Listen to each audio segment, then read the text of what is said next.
Have you ever been reading something online, an article, an email, whatever, and you just get this strange feeling, like something is just a little bit off? Today we're going to dig into exactly what that is and why it matters more than ever. Yeah, this quote right here, it just nails it, doesn't it? You've probably had this exact experience. You're reading something and, on the surface, it's fine. The grammar's perfect, the sentences are well structured, but there's this weird, hollow feeling to it. It's creepy. It's that little alarm bell that goes off in your head, that feeling of inauthenticity. It's the sense that you're reading something that is trying so hard to be human, but it's just missing the mark. Well, there's a name for this feeling. And honestly, in a world that's getting flooded with AI content, you need to know what it is. And here it is. We call this the Uncanny Valley of writing. Now, this idea originally came from the world of robotics to describe robots that look almost human but not quite, which makes them super unsettling.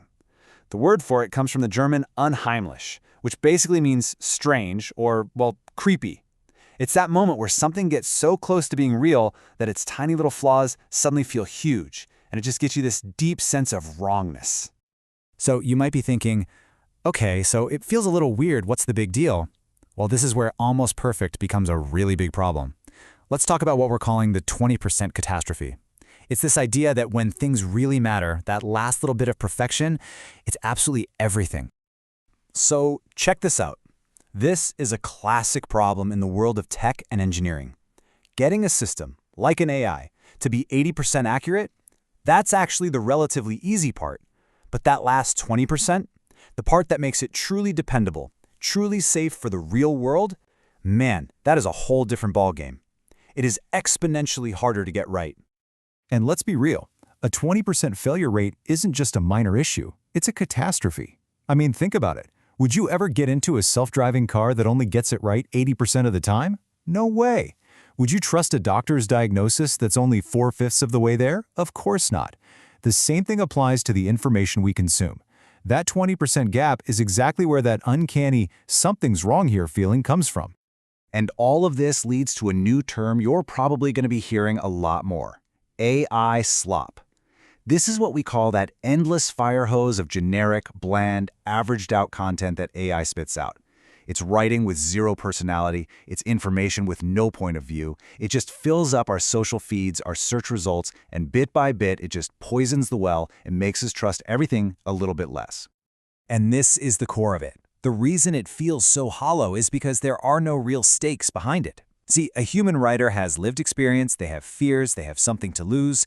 An AI, well, an AI is just rearranging data from a totally safe distance. And our brains, they are just beautifully wired to tell the difference. We can feel that emotional emptiness, and we immediately flag it as fake. So here's the fundamental difference, laid out plain and simple. A machine works with averages. It creates something general and data-driven. A human, on the other hand, is idiosyncratic. We use our own judgment. We bring in specific context from our own lives. And that's not a bug, it's a feature. In this new age of AI, that's our single biggest strength. Okay, so if we can't beat AI when it comes to sheer speed or volume, how in the world do we compete? The answer is actually pretty simple. We have to double down on the very things that make us human. It's time to build what you might call an authenticity moat.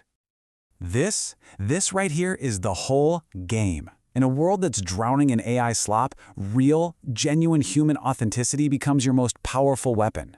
It's like a protective wall, a barrier that machine-generated content just physically cannot get across. So how do you actually build this moat? Well, it really comes down to three key pillars. First, you have to embrace vulnerability and risk. Second, you have to apply your own unique context and judgment. And third, you have to actively cultivate your own weirdness, your own unique voice. All right, pillar number 1, vulnerability. This is about sharing the messy stuff. We're talking about telling your personal stories, admitting to your failures, and even revealing the contradictions you struggle with. See, an AI is trained on clean, organized data. It can write a report about failure, but it can't know what it feels like. It can never replicate that deep trust that comes from being genuinely, riskily honest with another person. Next up, pillar 2, judgment. This is about using wisdom, not just spitting out information. It's about pulling in that real-world, non-digital common sense. You know, the stuff you learn from living life. not from scraping a website. It's about making those tricky, ethical calls that go way beyond what a dataset can tell you. This is a purely human skill, and it's built from experience, not data points. And finally, pillar 3, idiosyncrasy. This is all about your personal style, your unique flavor. It's the weird way you turn a phrase, your specific sense of humor, your one-of-a-kind perspective on the world. The more your writing sounds just like you and nobody else, the harder it is for anyone to mistake it for a machine. It becomes your signature. It's proof that a real human was there.